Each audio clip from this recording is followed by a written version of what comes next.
Roma, 12 kabanata. Kaya nga, mga kapatid, alang-alang sa masaganang habag ng Diyos sa atin, ako'y nakikiusap sa inyo na ialay ninyo ang inyong sarili bilang isang handog na buhay, banal at kalugod-lugod sa Diyos.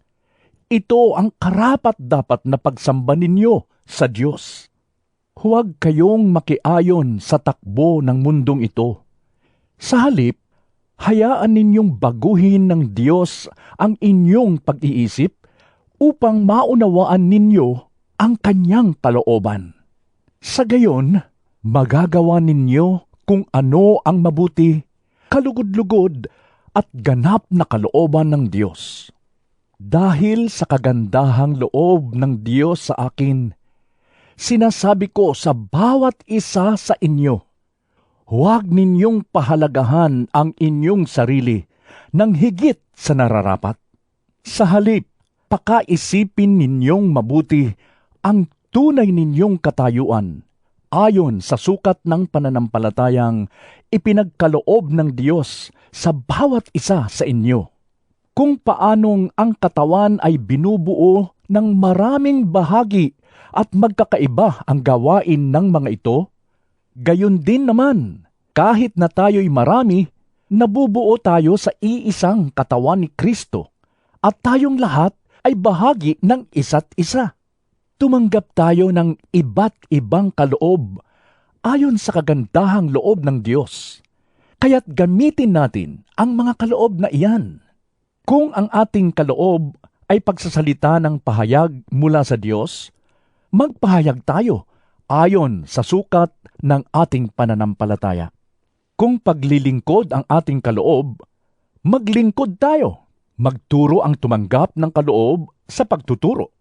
Magpalakas ng loob ang may kaloob sa pagpapalakas ng loob.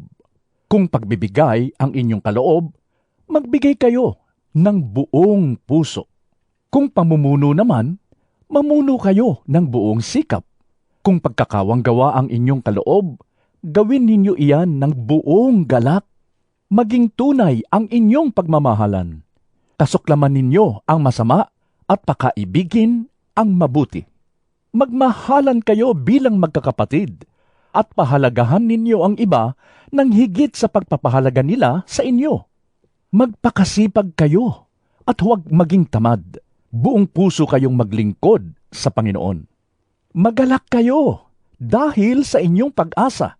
Magtiyaga kayo sa inyong kapighatian at palaging manalangin.